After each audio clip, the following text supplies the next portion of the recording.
This is Beyond a Reasonable Doubt with your hosts, Mark Garrigus and Gary Smith. Yes, how are you? I'm great, Mark. How are you? Fantastic. Welcome. I actually saw you a couple of times this week. I feel like I'm fulfilled. And we had lunch together. This is a miraculous confluence of events. Right? Exactly. Didn't get hit over the head. Didn't get chased down the street. It was kind of an uneventful, very fruitful and relaxing time. Huh? It was really enjoyable. Yeah, it was great. It was very nice to see you and spend a little time with you. I love it. You know, like I did on the other podcast, I talked about the Epstein and Maxwell situation and the players involved, and the fact that Todd Blanche, who's the associate attorney general, went down there and met with David Marcus's client, Ghislaine Maxwell. And, I feel like in Harvey's stead, I have to shout that he was also Donald Trump's attorney. Yeah. I've listened. I'm sorry.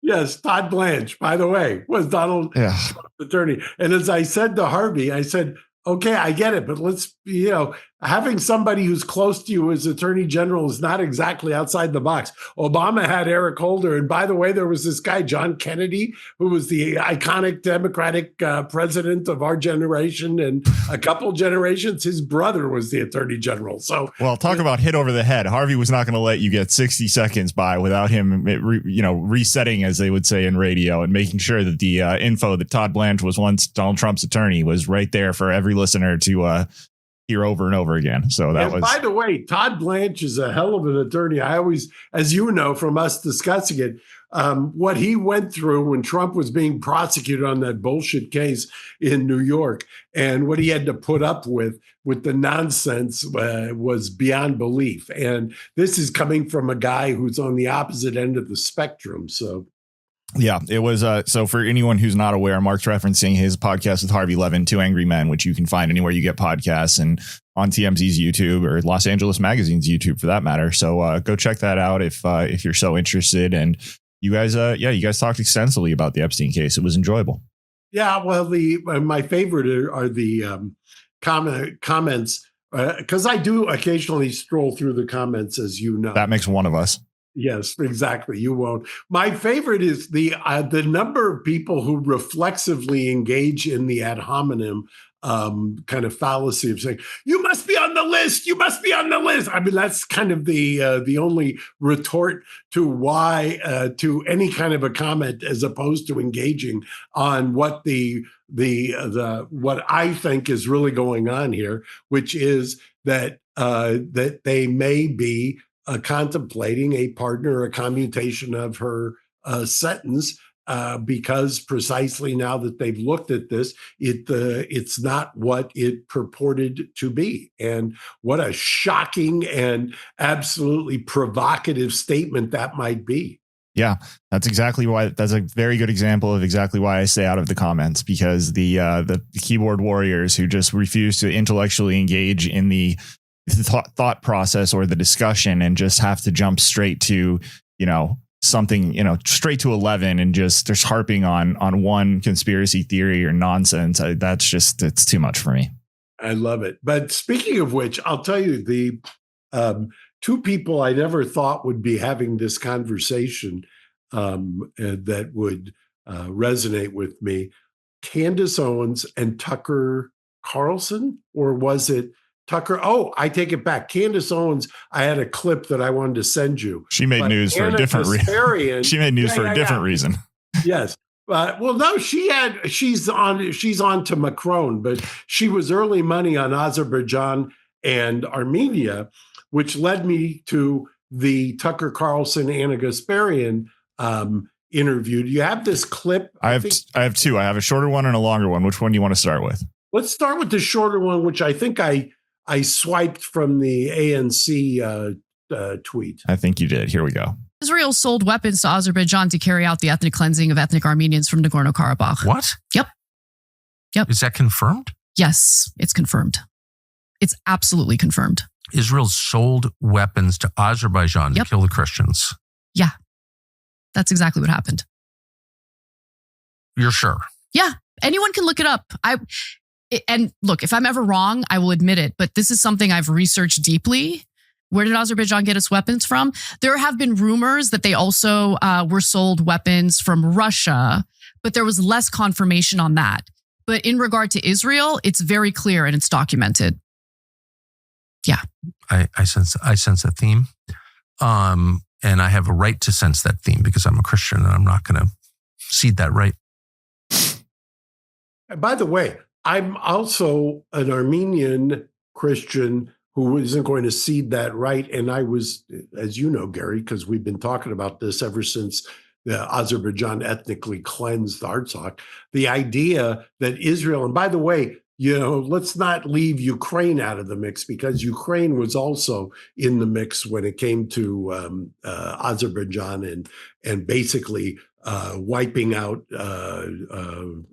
thousands of years of Armenians who had been there at Artsakh. I've spent almost 30 years raising money to build the infrastructure that they just came and took, in addition to displacing 120,000 Armenians there as well. And kudos to Anna, who I may have chopped her for a couple of times for appearing on a show and co-hosting a show called The Young Turks, because the Young Turks were the responsible, or at least architects in part of the Armenian genocide. This is, fast forward when people say, why do you harp on the Armenian genocide from 1915 and 1923? We're in the 2020s. Well, guess what? If you don't say something or do something, it happens again. And here it is happening again. And finally, people are starting to wake up to what was happening in real time. And it's about time. Yeah, you certainly do see a lot more and more of it, and you in no small contribution to what you've been doing as well. But outside of just the sphere that I'm in with you, I do see more and more of it just generally kind of in news circles on the internet. So that's and I'd ask people to take a look at this interview. You have another clip I think I found that I thought was pretty good. Yeah, I do. It's right here. This one's a little longer. Not just asking this because you have an Armenian last name. What is going on between Armenia and Azerbaijan? It's about 4 years ago. There was a pretty brutal war. Azerbaijan attacked the Armenians who were living in this area known as Nagorno-Karabakh. Armenians call it Artsakh. And historically, Armenians have had roots there. They're ancient churches, Armenian churches there. A lot of Armenians died. A lot of churches, ancient churches, were absolutely destroyed and bombed. The Azeris engaged in the ethnic cleansing of ethnic Armenians in Nagorno-Karabakh. They were forced out if they weren't killed. What's really depressing, though, is, we provide a lot of the weapons that Israel has. And Israel sold weapons to Azerbaijan to carry out the ethnic cleansing of ethnic Armenians from Nagorno-Karabakh. What? Yep. Is that confirmed? Yes, it's confirmed. It's absolutely confirmed. Israel sold weapons to Azerbaijan to kill the Christians. Yeah, that's exactly what happened. You're sure? Yeah, anyone can look it up. And some of them ended up in Armenia. And Armenia, of course, is going to take them in. But it's been really difficult because Armenia is a tiny country. It's a, developing country. It's landlocked and it's surrounded by enemies. And historically has been victimized by Turkey through the Armenian genocide. I mean, it's been pretty devastating. America doesn't care about Armenia at all. Oh, I get it. It's a small country, but I just, the Armenians were persecuted precisely because they were Christians. That's my read. I mean, there's no, Yeah, they were the minority, the religious minority. Of course, the religious minority at the very end of the Ottoman Empire.